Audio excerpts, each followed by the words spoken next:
In Africa, the cradle of mankind's birth, powerful kingdoms rose, a story of worth. From ancient times to the Middle Age, a continent's tale, a captivating stage. With deserts hot, the Sahara stands tall, and Nile's great river through nations it does sprawl. A youth-filled land, the youngest population, diamonds and cocoa from its fertile foundation. Exemplary leaders, their legacy told.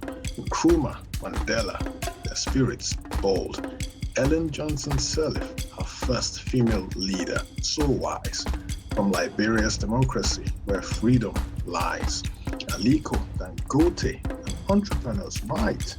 Wealthiest in Africa, a beacon of light.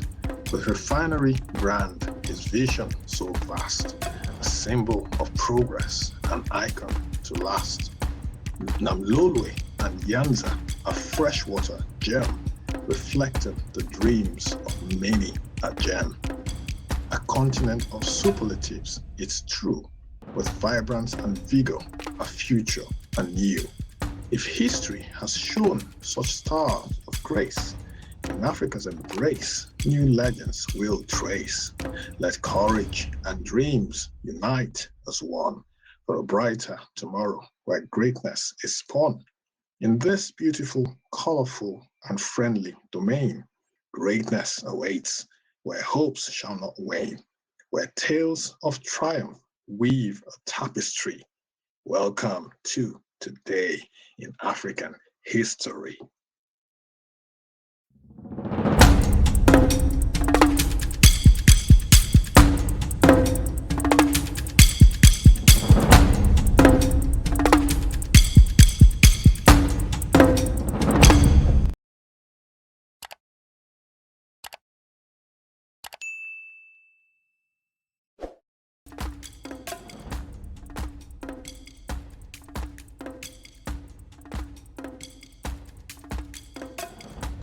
After the Union Army suffered a series of military defeats in 1861 and 1862, pressure mounted on Lincoln to use African Americans as soldiers.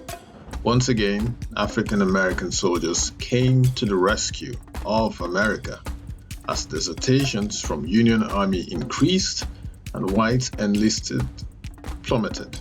Congress passed the Confiscation Act on the 6th of August 1861, which authorized the president to enlist African Americans in the army. Lincoln still refused. Then, in October 1861, Secretary of War Edwin Stanton authorized General Thomas W. Sherman to use all loyal persons offering their services for the defense of the Union. So again, the year was 1861. The day was the 6th of August. After the Union Army suffered a series of military defeats in 1861 and 1862, pressure mounted on President Lincoln to use African Americans as soldiers. So African Americans once again called to rescue America on this day in 1861.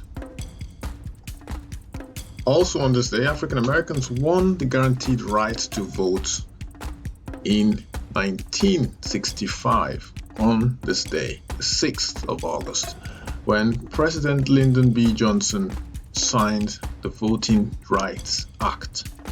The bill banned restrictions on African Americans that were designed to deny blacks their right to vote in federal, state, and local elections. Can you imagine that?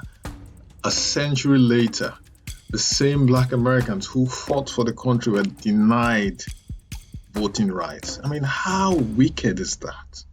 How absolutely wicked. The bill banned restrictions on African Americans that were designed to deny blacks their right to vote in federal, state, and local elections a century later. Can you believe that?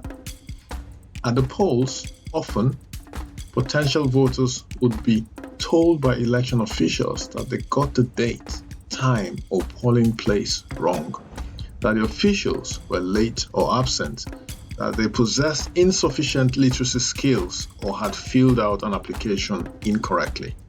Decades after the signing of the Act, controversy still surrounds voting rights as more and more states are imposing voter identification laws which have been called an act of minority vote suppression. How sad. Last but not least, on this day, the 2008 Mauritanian coup d'etat was a military coup that took place in Mauritania on this day in 2008, when President Sidi Ould Sheikh Abdallahi was ousted from power by the armed forces of Mauritania, led by a group of high-ranking generals he had dismissed from office earlier that day.